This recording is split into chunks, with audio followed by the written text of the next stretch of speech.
চলো আজকে আবারও দুটো আমার পার্সেল এসছে মিশো থেকে। তোমরা তো সকলেই জানো যে আমি মিশো থেকে প্রচুর পরিমাণে পার্সেল অর্ডার করি।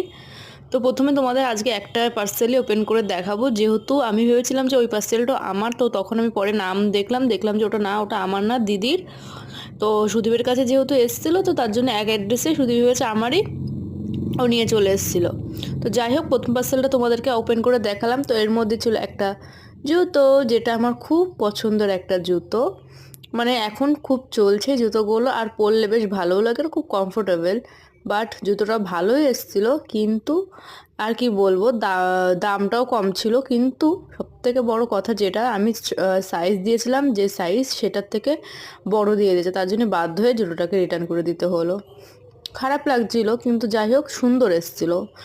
প্রাইস অনুযায়ী অনেক ভালো এসেছিলো। চলো আজকের মতন ভিডিওটা এখানে এন্ড করলাম। দেখা হবে নতুন আবার একটা ভিডিওতে। টাটা।